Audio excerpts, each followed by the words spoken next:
महाराष्ट्र एक ऐसा राज्य जहां आपको पहाड़, घाटियां, बड़े बड़े पठार सब कुछ मिलेगा। लेकिन क्या कभी हमने जमीन के नीचे छुपी एक चीज पर गौर किया है? जी हाँ, बात हो रही है यहाँ की मिट्टी की। तो आज चलिए महाराष्ट्र की मिट्टी के अलग अलग रंगों और उसकी किस्मों की दुनिया में चलते हैं। कभी सफर करते हुए ध्यान दिया है कि कैसे जमीन का रंग अचानक बदल जाता है? एक ही राज्य में कहीं एकदम काली मिट्टी है तो कहीं लाल और कहीं तो बिल्कुल सफेद। ये आखिर होता कैसे है? तो चलिए आज महाराष्ट्र की जमीन के इन रंगों के पीछे का राज जानते हैं।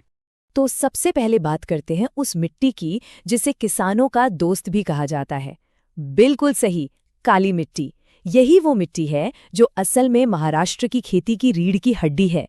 तो सवाल ये है कि ये काली मिट्टी आखिर आती कहाँ से है? देखिए, इसकी कहानी लाखों साल पुरानी है। ये बनती है ज्वालामुखी के लावा से बनी बसौर चट्टानों के टूटने से, और इसीलिए ये सबसे ज्यादा दक्कन के पठार पर मिलती है, मतलब विदर्भ, मराठवाड़ा, खानदेश जैसे इलाकों में। अच्छा, पर इसका ये गहरा काला रंग वो आता है एक खास खनिज से जिसका नाम है टाइटेनिफेरस मैग्नेटाइट। इस मिट्टी की खासियत भी बड़ी दिलचस्प है। इसमें पानी सोखकर रखने की जबरदस्त क्षमता होती है। गीली होने पर यह फूलती है और चिपचिपी हो जाती है, लेकिन जैसे ही ये सूखती है ये सिकुड़ जाती है और इसमें गहरी दरारें पड़ जाती हैं। इन्हीं दरारों से जमीन में हवा जाती रहती है, जिसे एक तरह की कुदरती जुताई भी कहते हैं। इसमें लोहा, कैल्शियम, मैग्नीशियम और चूना तो भरपूर होता है, लेकिन नाइट्रोजन और फास्फोरस की थोड़ी कमी रहती है। तो फिर इस उपजाऊ जमीन में उगता क्या क्या है? सबसे पहले तो कपास, जिससे हमारे कपड़े बनते हैं। फिर सोयाबीन, गन्ना, गेहूं और ज्वार। इतना ही नहीं, संतरा, मौसम्बी जैसे खट्टे फलों के लिए भी ये मिट्टी बेहतरीन मानी जाती है। मतलब महाराष्ट्र की पूरी कृषि अर्थव्यवस्था सही मायनों में इसी काली मिट्टी पर टिकी हुई है।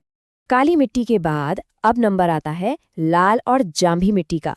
ये अपनी भुरभुरी बनावट के लिए जानी जाती है। ये लाल मिट्टी बनती है पुरानी आग्नेय और रूपांतरित चट्टानों के टूटने से। इसका लाल या तांबे जैसा रंग आता है आयरन ऑक्साइड की वजह से, जो इसमें काफी ज्यादा होता है। ये मिट्टी हमें खास तौर पर दक्षिण कोंकण, सह्याद्री के पहाड़ी इलाकों और पूर्वी विदर्भ जैसे कि भंडारा, गोंदिया और चंद्रपुर के हिस्सों में देखने को मिलती है। अब काली और लाल मिट्टी में एक बहुत बड़ा फर्क है। जहाँ काली मिट्टी पानी को कसकर पकड़कर रखती है, वहीं लाल मिट्टी से पानी आसानी से निकल जाता है। काली मिट्टी बहुत उपजाऊ होती है, जबकि लाल मिट्टी की उर्वरता थोड़ी कम होती है और इसे खाद की जरूरत पड़ती है। और बनावट में भी अंतर है। काली मिट्टी चिपचिपी होती है तो लाल मिट्टी भुरभुरी। तो इस भुरभुरी जमीन में कौन सी फसलें अच्छी होती है? मुख्य रूप से चावल, रागी यानी कि नाचनी और मूंगफली। लेकिन सबसे मशहूर हैं यहाँ के फल, जैसे कोंकण का राजा, आम और काजू। इस इलाके के सारे मशहूर बागान इसी मिट्टी की देन है। इसी लाल मिट्टी का एक बहुत ही महत्वपूर्ण प्रकार है, जिसे हम जांभी मिट्टी या लैटेराइट सॉइल के नाम से जानते हैं। कोंकण के हापूस, आम और काजू का स्वाद दुनिया भर में फेमस है, लेकिन इस स्वाद का राज छुपा है यहीं की जांभी मिट्टी में। ये मिट्टी उन इलाकों में बनती है जहां बारिश बहुत ज्यादा होती है।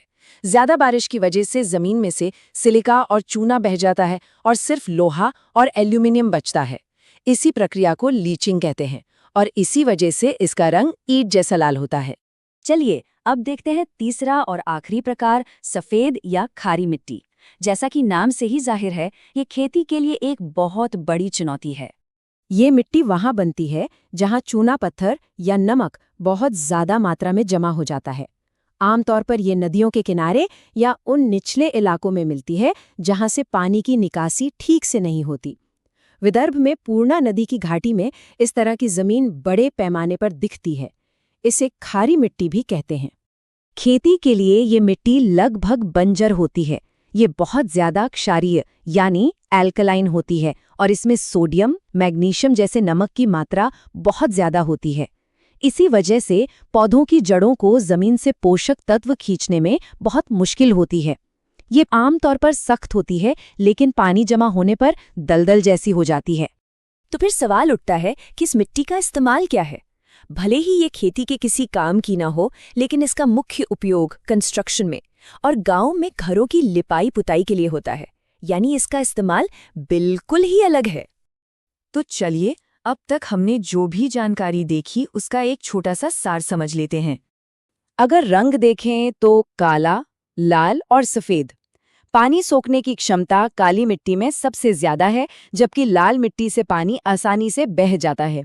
उपजाऊपन के मामले में काली मिट्टी सबसे आगे, लाल मिट्टी बीच में और सफेद मिट्टी बंजर। और इन्हीं गुणों के आधार पर तय होता है कि किस इलाके में कौन सी मुख्य फसलें उगाई जाएंगी। तो इससे हमने क्या सीखा? यही कि हमारे पैरों के नीचे की मिट्टी सिर्फ मिट्टी नहीं है, बल्कि वो उस इलाके की खेती, उसकी अर्थव्यवस्था और वहाँ के लोगों के जीने का तरीका तय करती है। जमीन का एक छोटा सा कण भी वहाँ की संस्कृति और विकास पर बहुत बड़ा असर डाल सकता है।